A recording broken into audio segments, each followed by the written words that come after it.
So it looked like Caitlin Clark, agent, has found herself in the headlines. Guys, for this one here, direct. We got here says a slew of prominent WNBA player agents sent the letter Thursday to WNBPA Executive Director Terry Carmichael Jackson expressing our collective presence for transparency and coordinated communication, with agents moving forward in collective bargaining agreement negotiations, according to a letter obtained by ESPN. Nearly a dozen of the most prominent player agents in the WNBA, representing Caitlin Clark, Angel Reese, Paige Buchers, Aja Wilson, Dominique Malonga, and Kayla McBride, among others, signed a coordinated formal letter to WNBPA Executive Director Terry Carmichael Jackson, demanding transparency and direct communication about where the CBA negotiations actually stand, and the fact that agents who ordinarily compete against each other for clients all signed the same document tells you everything about how serious the underlying problem has become.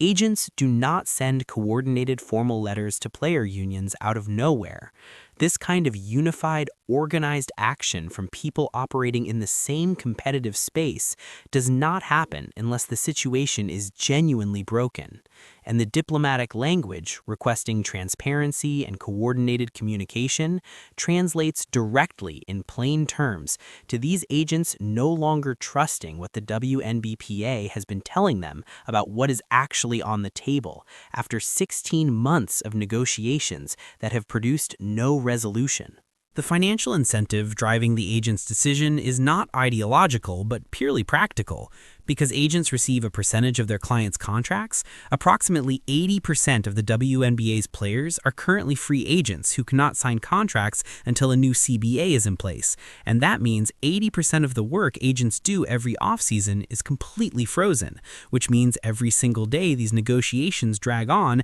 is another day the agents are not generating the income their entire business model depends on. The agents representing Caitlin Clark, Angel Reese, Paige Buchers, and Aja Wilson are not fringe representatives with minor clients they can afford to wait on. They are the people handling the contracts of the players whose names generate the most commercial interest in the entire league. And when that specific group simultaneously reaches a breaking point and organizes to go on record demanding direct access, the union cannot dismiss that pressure with a communications response and expect the underlying problem to disappear. The Caitlin Clark layer of this story is the one that makes everything else make sense, because the revenue that everyone is now sitting at a negotiating table fighting over exists in the size that it does specifically because of what Clark brought to the WNBA commercially, a reality the owners themselves confirmed when they announced each team would receive $8 million in new funding tied directly to the commercial surge she generated through jersey sales, ticket sales, television ratings records, and sponsors who came into the league specifically because her presence made it a viable investment.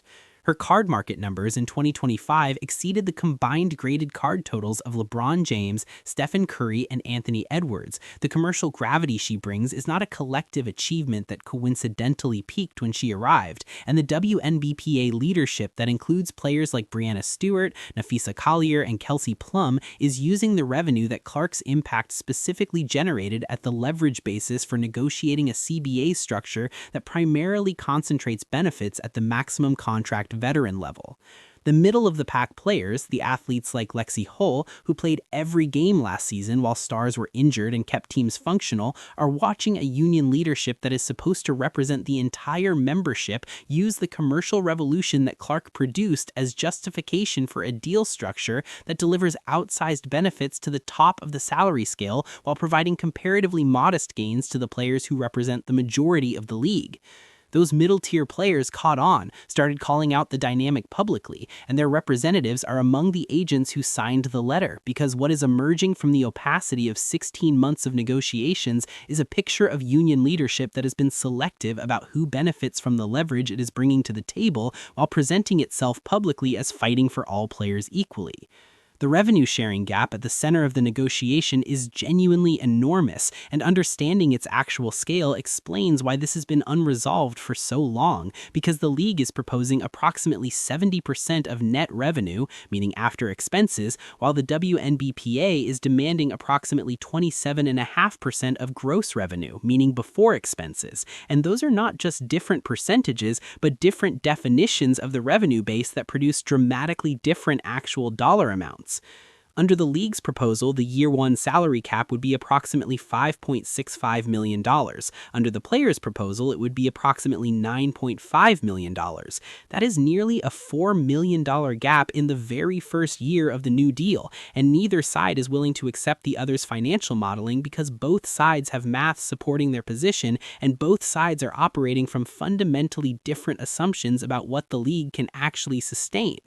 The deadline that makes everything else urgent is March 10th, which is the date by which a term sheet needs to be completed to avoid impacting the 2026 season schedule. And what follows that deadline in rapid succession is the WNBA draft on April 13th, training camp opening in mid-April, and the regular season start on May 8th with 2 expansion franchises in Toronto and Portland debuting for the first time, none of which can proceed without a new CBA, and all of which require free agency, expansion draft, and college draft activity that is also frozen until a deal exists. The agents representing 80% of the league's players, all of whom need new contracts before they can earn anything, are acutely aware that every day of delay compresses an already tight timeline, and they did not send that coordinated formal letter because they wanted to make a political statement about collective bargaining ideology, but because the clock is running and the process has been managed in a way that has them genuinely concerned about a delayed or damaged season being the outcome, while the people who were supposed to prevent that were prioritizing internal politics.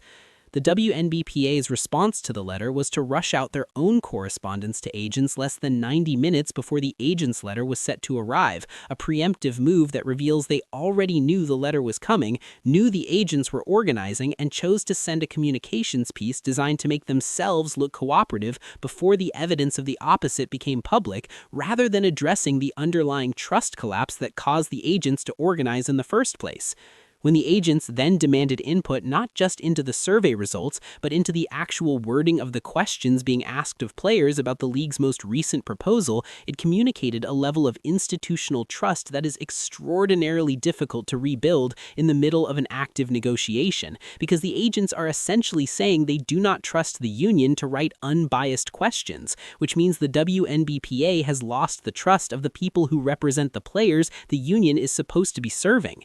The full picture that has emerged from 16 months of negotiations is of a union leadership that used the commercial revolution Caitlin Clark produced as leverage at the bargaining table, communicated selectively with the agents of the players generating that leverage, designed a deal structure that concentrates benefits at the level occupied by the same people running the negotiation, and is now facing a credibility crisis that it created entirely through its own opacity and selective transparency at the worst possible moment in the calendar.